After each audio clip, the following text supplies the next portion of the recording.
وهتتفاجئ على فكرة رمضان جت منين. بيعمل صوت رمضان صفارة جت. كده من كتر ما المكان خالي عمرك والهوا. سألت نفسك هي ليه الشهور دي اتسمت بالاسم ده؟ تعال احكي لك حكاية كل واحدة منها. انا خالد يسري، بس قبل ما نبدأ ما تنساش تعمل الفولو واللايكك الجميل عشان اظهر لك كل مرة. يلا بينا.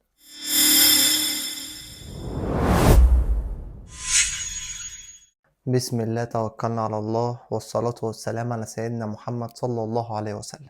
نبدأ أول حلقتنا بأول شهر معانا في الشهور الهجرية وهو شهر محرم. طبعا شهر محرم انتوا خلاص يعني اتعودتوا عليه مني في الفيديوهات اللي قبل كده، وعرفتوا ان سمى شهر محرم لأن العرب زمان كانوا بيحرموا فيه القتال. تاني شهر معانا بقى وهو شهر صفر، وهي جاية من الصفير. عارف انت الهوا لما بيعمل صوت صفارة كده من كتر ما المكان خالي والهوا شديد والكلام ده، اهي نفس الفكرة. كان في الوقت دوت العرب كانوا بيخرجوا كتير للغزوات وبيخرجوا كتير للسفر، فالبيوت بتاعت العرب كلها كانت بتبقى فاضية خالص، ما بتسمعش فيها غير صوت صفير الهوا بس. لذلك يعني نسبة إلى ذلك اتسمى سفر. نيجي بقى لتالت ورابع شهر، وهم تحسهم اخوات كده اصلا، وهو ربيع الاول وربيع الاخر. ومبين قوي من اسمهم، يعني سهل، هي مش محتاجة توضيح، وهو ان الشهرين دول تزامنوا زمان مع فصل الربيع. نيجي بقى الخامس وسادس شهر، وهما جماد الأول وجماد الآخر. وباين من اسمهم كده من كلمة جماد، وده بمناسبة إن المية كانت بتيجي في وقت الشتاء وكانت بتتجمد من كتر السقعة، فجماد الأول وجماد الآخر كان بيزامنوا فصل الشتاء زمان. سابع شهر معانا بقى وهو أول شهر في الشهور المحببة لقلبنا جميعا، وهو شهر رجب.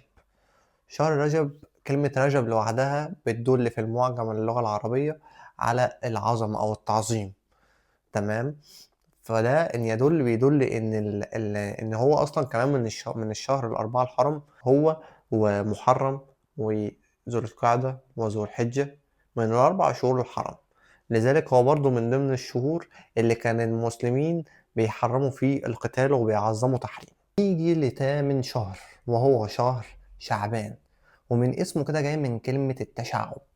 التشعب اللي كان فيه العرب زمان زي ما مثلا متقسمين جزء بيدور على المية، وجزء في المرعى، وجزء تاني بيدور على الغارات والغزوات اللي هم وقفوها أصلا في شهر رجب اللي قبليه.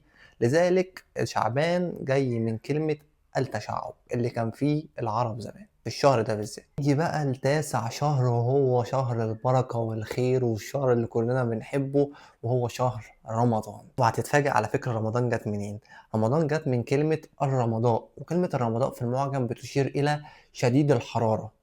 وده هنا في رأيين في الحتة ديت هقولهم لك. وأول رأي فيهم بيقول إن رمضان جه في وقت فيه ارتفاع شديد جدا في درجات الحرارة، لذلك قرروا إن هم يسموه رمضان نسبة إلى كلمة الرمضاء. نيجي بقى لتاني رأي، وهو يعني اللي أنا ميال ليه شوية واللي أنا حابه أكتر، وهو إن رمضان وإن كلمة الرمضاء ده ركبوها في جملة واحدة، وهي إن شهر رمضان بيرمض الذنوب، يعني بيحرقها وبينهيها بالأعمال الصالحة والأعمال الطيبة.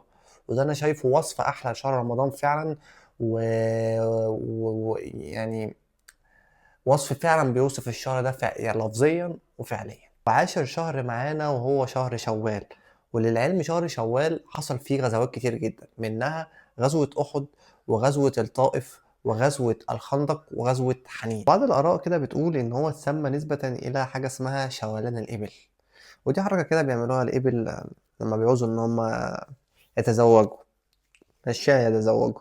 شهر ال11 معانا بقى هو شهر ذو القعدة، وده زيه زي شهر محرم بالظبط، وهو شهر كان بيقعد فيه العرب من القتال. آخر شهر معانا وهو شهر ذو الحجة، وشهر ذو الحجة من الشهور العظيمة جدا. أولا لأنه يعني اتقال كده نسبة إلى إن المسلمين زمان كانوا هو ده الشهر اللي بيعملوا فيه الحج إلى بيت الله الحرام. وثانيا هو برضو من الشهور اللي بتحتوي على كذا حاجة عظيمة جدا، وهي العشرة الأوائل، يوم عرفة ويوم النحر، وهو ما يعادل أول يوم في عيد الأضحى. بقى سبحان الله إن الشهور الهجرية ليها تاريخ وليها قصة وراء تسميتها. قولي بقى في الكومنتات إيه أكتر شهر اتفاجئت من تسميته.